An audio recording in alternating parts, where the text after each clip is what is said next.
ఆధ్యాత్మిక జ్ఞానము లోపించి కుటుంబమునెడ అమితాసక్తుడయ్యడి మానవుని వలె గజేంద్రుడు శ్రీకృష్ణుని బాహ్యశక్తిచే మోహితుడై తన పత్నులకు సంతానమునకు స్నానపానములు కావింపజేసెను.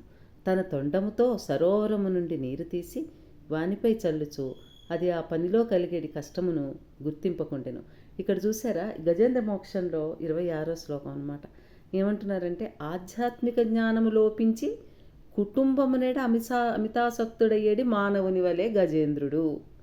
ఎంత అర్థం ఉందో చూడండి.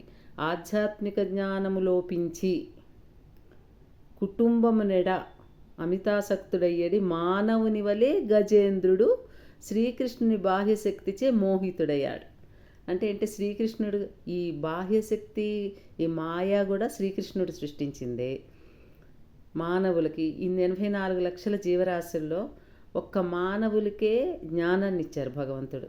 ఆ జ్ఞానాన్ని మనం ఎందుకు పుట్టాము, ఎందుకు ఉంటున్నాము, మళ్ళీ ఎందుకు వెళ్ళిపోతున్నాము, అసలు ఎక్కడికి వెళ్ళాలి మనం, మనం పుట్టిన కారణం ఏంటి, భగవంతుడంటే ఎవరు, ఈ సృష్టి ఏంటి, ఈ జగత్తేంటి, ఈ చరాచర జగత్తు ఎలా ఉంది, సెలయేళ్ళేంటి, చెట్లేంటి, సముద్రాలేంటి, ఈ సరోవరాలేంటి, కొండగుహలేంటి, ఇవన్నీ సృష్టించింది ఎవరు, దేవాదిదేవుడైన శ్రీకృష్ణ భగవానుడు అంటే ఎవరు, ఆయన లీలలేంటి, ఆయన ఏం చెప్తున్నారు, భాగవతంలో భగవద్గీతలో శ్రీకృష్ణ భగవానుడు ఏం చెప్తున్నాడు అనే జ్ఞానాన్ని మనం మర్చిపోతున్నాం.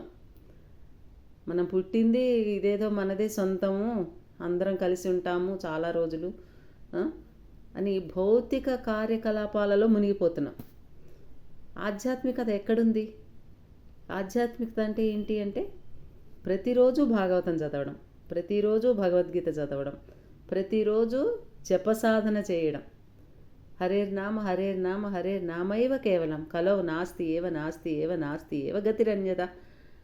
కలియుగంలో హరినామము హరినామము హరినామం కంటే మించింది లేదు, అంతకంటే ఇంకోటి లేదు, అంతకంటే ఇంకొకటి లేదు, అంతకంటే ఇంకొకటి లేదు.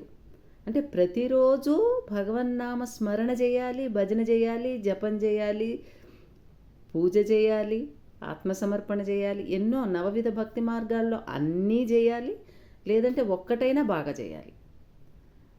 అది భాగవతంలో భగవంతుడు ఏం చెప్పాడు, భగవంతుడి గురించిన విషయాలు ఏమున్నాయి భాగవతంలో, అది భగవద్గీతలో భగవంతుడు ఏం చెప్పాడు. ఇది కలియుగం, పాపాలకి నిలయం, దోషాలకి నిలయం, ఆపదలకి నిలయం. మనం చూస్తూనే ఉన్నాం, మన కళ్ళ ముందే ఎన్ని రకాల ఆపదలు జరుగుతున్నాయి, ఎన్నో చూస్తున్నాం. అయినా మనం మామూలుగానే ఉంటాం. మనలోని అరిషడ్వర్గాలు తగ్గవు, ఈర్ష్య, అసూయ, ద్వేషాలు తగ్గవు. మనుషుల్లో మనం అనుకుంటాం, అబ్బా వాళ్ళంటే వీళ్ళకి ఎంత ప్రేమో, వీళ్ళంటే వాళ్ళకెంత ప్రేమో, మేమంటే వాళ్ళకెంత ప్రేమో, వాళ్ళంటే మాకెంత ప్రేమో. ఈ ప్రేమల గురించి, భౌతికమైన ఈ ప్రేమల గురించి ఆలోచించడానికే జీవితం అంతా సరిపోతుంది. బంధువర్గంతో బంధువులు ఉండాలి, అందరితో ఆత్మీయంగా ఉండాలి. ఎప్పుడు ఉండాలి? ప్రతి ఒక్కళ్ళు కూడా కృష్ణ చైతన్యం తీసుకుని అది ఆలోచించుకుని అందరూ కలిస్తే శ్రీకృష్ణ భగవానుడి గురించి మాట్లాడుకునేలా ఉండాలి. ఈ భౌతిక జీవితం ఎంత దుర్భరమో మాట్లాడుకునేలా ఉండాలి. ఈ జన్మమృత్యు జరావ్యాధి గురించి మాట్లాడుకునేలా ఉండాలి.